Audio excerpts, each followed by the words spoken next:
Tô aqui pensando, um ano depois das eleições de Lula, como será que estão os anarquistas que fizeram campanha eleitoral para o Lula, que utilizaram-se de seus espaços para proferir a mensagem do papai Lula?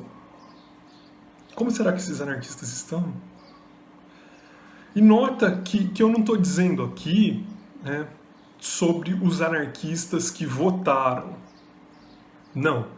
Eu estou dizendo aqui sobre os anarquistas especificamente que fizeram campanha eleitoral política. Uma vez que isso é uma enorme... Votar já é uma enorme contradição com o anarquismo. Mas a campanha eleitoral é uma contradição ainda maior. Concorda? Sendo que a classe política é uma das principais inimigas do anarquismo. Aqui eu não estou querendo caçar carteirinha. Estou querendo apontar uma incoerência, visto que se passou um ano, e agora, inclusive, tenho mais argumentos para mostrar que tudo aquilo que eu disse não estava errado, que eu não estou louco. Ou seja, isso é também uma forma de autodefesa frente a toda aquela violência de tentativa de manipulação, punitivismo. Como punitivismo? A pessoa se afasta de você porque você vai votar, porque você não vai votar. Chantagem emocional. Então, assim, todo ser humano é incoerente, mas as incoerências precisam ser apontadas. Então, ouvi muita coisa. Uma das mais desonestas que eu achei foi dizendo que vi em vários lugares isso, tá?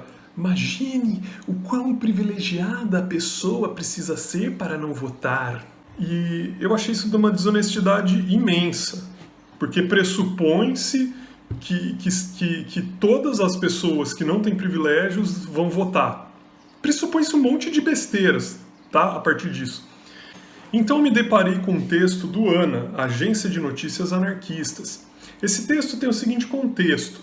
Ele foi escrito como uma resposta a uma notícia, uma entrevista que aconteceu onde anarquistas mascarados, que não se identificaram, falaram para uma mídia esquerdista a importância de votar. Aí nesse texto do ANA, eles dizem, inclusive, que o ITHA deu uma resposta, né, baseado eu imagino, né, que tenha sido, inclusive, uma resposta baseada num contexto mais acadêmico, né, explicando contextos históricos e tal, para mostrar as incoerências dessa ideia. E eles também desenvolvem, acrescentam suas próprias ideias. E duas delas, na verdade, eu achei muito interessante. Obviamente eu não concordo com o texto todo, vou deixar o texto no comentário fixado. Mas ouçam essa parte. Abre aspas. Por exemplo, a afirmação de que a abstenção é um privilégio de quem não está diretamente ameaçado pelo regime fascista pressupõe o que deveria ser demonstrado, que as vias legais são eficazes para nos proteger contra o fascismo. Não faz sentido votar em nome de uma esperança de um futuro melhor se essa esperança não tem conexão com a realidade, se ela é somente uma crença num fato não verificável.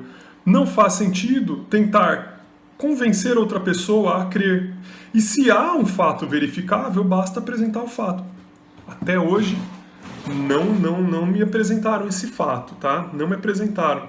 Pelo contrário, agora, depois de um ano de governo Lula, eu tenho muitos fatos para dizer que essa esperança, que essa ideia do voto não funciona.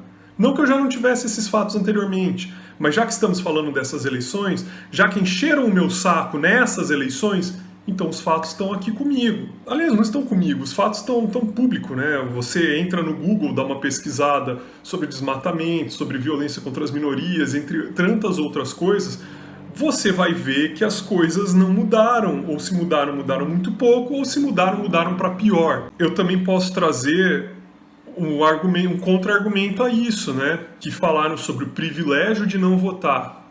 Esse privilégio, eu não tô sentindo muito ele não, cara. O privilégio de não votar, não sinto o privilégio de não votar, não. Acho que o único privilégio de não votar é o privilégio que eu fico em casa, não preciso sair pra rua pra ir lá, né?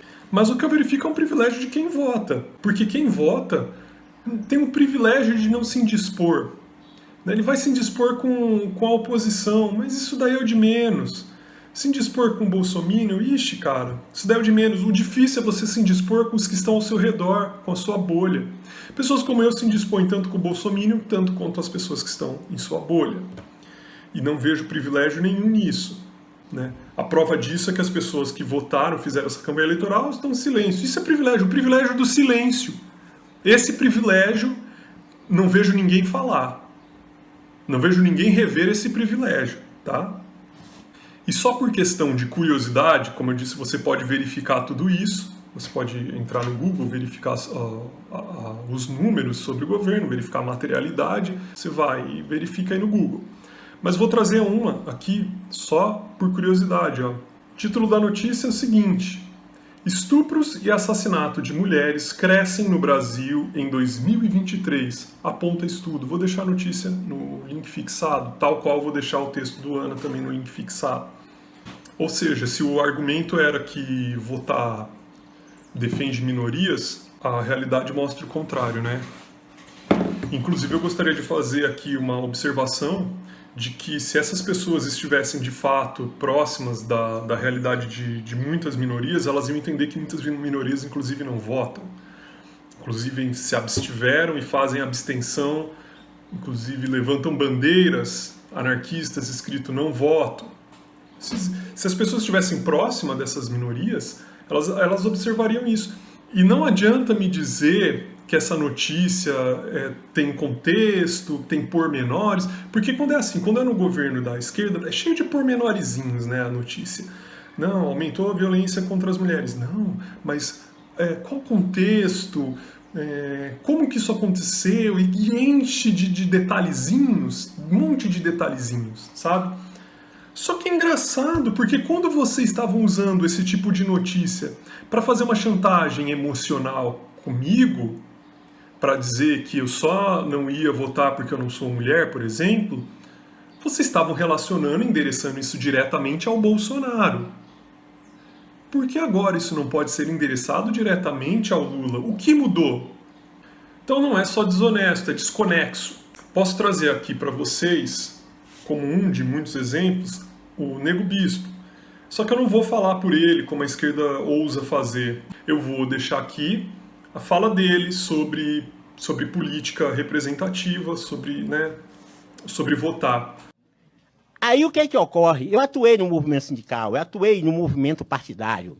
E o que é que me incomodou por esse mundo aí? É que eu via que no movimento partidário a esquerda dizia a democracia vai resolver tudo. E a direita diz a democracia vai resolver tudo. Ora, se tanto a direita como a esquerda concordam que a democracia vai resolver tudo, onde é que está a contradição? Onde é que está a diferença? Onde é que está a oposição? A direita e a esquerda diz que a luta de classe... Não, ela diz que existe a luta de classe, mas a direita e a esquerda dizem que as eleições resolvem tudo. E de 2 em 2 anos tem eleição, e tudo continua sem resolver. Aí eu fui vendo que tanto a direita como a esquerda pensa o desenvolvimento, tanto a direita como a esquerda pensa que o trabalho é a solução, tanto a direita... Enfim, é o mesmo repertório. E ainda diz que estão brigando, ainda diz que estão disputando, mas disputando o quê? Aí eu pensei, então, nós, povo quilombola, não podemos entrar nessa onda de usar o mesmo repertório. Então vocês percebem o que ele disse ali sobre de 2 em 2 anos, você faz aquilo e as coisas não mudam. Eu lembro que eu acho que foi Einstein que falou isso, que burrice é você fazer a mesma coisa, não obter o resultado esperado e continuar fazendo aquela mesma coisa como um ciclo sem fim, fica ali fazendo a mesma coisa. Para mim, desde que se tem eleições, né, é isso que tem acontecido. A gente fica votando, continua capitalismo, continua racismo, continua homofobia, transfobia, etc. Continua tudo isso. As coisas simplesmente continuam como estão, quando não pioram, tal qual eu mostrei aqui na notícia que piorou, né? O menos pior conseguiu piorar, né? Então tem mais essa. Ficar repetindo a mesma fórmula, não obtendo um resultado, e continuar repetindo e tentando fazer os outros repetirem. Assim, será que é tão difícil? Será que é tão difícil conectar as coisas? Será que é tão difícil? Por que é tão difícil? Por que vocês fazem isso? É medo de perder seguidor? É apego à estética? A imagem dele subindo a rampa? a imagem de alguém que salva o Capitão Planeta, que está salvando a Amazônia, mas vai furar poço de petróleo na foz do rio Amazonas. É isso, é uma imagem estética que vocês se apegam, porque parece que é isso. Uma imagem estética, inclusive, sobre vocês mesmos, e de não ter disposição de fazer nenhum voto crítico vocês fazem, porque eu não estou vendo crítica nenhuma. A energia depositada para se criticar o governo agora não é nem um milésimo da energia que vocês depositaram para fazer campanha eleitoral, para se utilizar de seus espaços, para tentar convencer os outros, para tentar fazer vira-voto aos outros, de se utilizar de chantagens, de mal-estar com pessoas próximas, simplesmente para se manter bem visto, de modo geral, dentro da sua bolha. Eu lembro, quando eu fazia cartoon contra o Bolsonaro, era assim. Aí bastava fazer um cartoon contra a esquerda, que todas essas pessoas que te achavam a fada sensata, né, vinham lá e te malhavam, cara. E aí tem mais um trecho do texto do Ana que eu gostaria de trazer.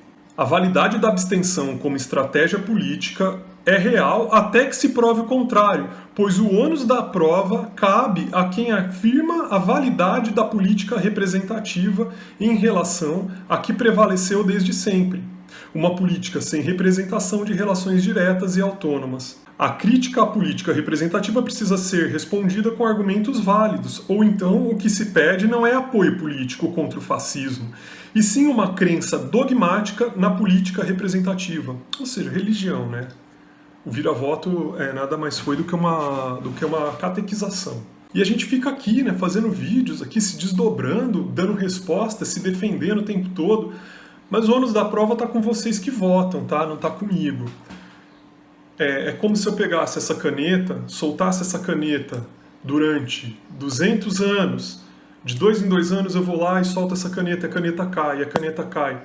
Aí vocês chegam pra mim e eu falo, gente, eu não vou participar disso porque a gente vai soltar essa caneta vai cair. As pessoas me atacam, falam um monte de besteira e falam que precisa soltar essa caneta. E o que acontece? A caneta é solta e, nossa, caiu. Aí você vira e fala assim, eu avisei que ia cair, eu avisei. Ai, mas você tá sendo chato. Ai, não, mas a gente não soltou mesmo, achando que não ia cair. Né? A gente achou que fosse cair mais devagar, né? A gente achou que a gravidade ia ser diferente com essa caneta aqui, porque a cor dessa caneta é diferente, qualquer coisa dessa. É isso, a gente tem um fato verificável de que quando a gente solta a caneta cai. E vocês têm um fato de que acham que se a gente soltar a caneta vai para o espaço, né? Vai ser maravilhoso, a caneta vai flutuar utopicamente, né? Religiosamente, a caneta vai flutuar como algum passe de mágica. Isso não se verifica e vocês ainda fingem que ninguém avisou. Posso inclusive mandar esse vídeo quando alguém vier me encher o saco daqui 3 anos, falar, olha o que aconteceu ali, né? Olha, você vai soltar a caneta vai cair de novo. Ó, tá aqui, ó, tá documentado, eu solto a caneta cai, tá? Daqui 3 anos vocês vão falar pra mim que ela vai flutuar. Mas tá documentado aqui, tá? É isso, até a próxima.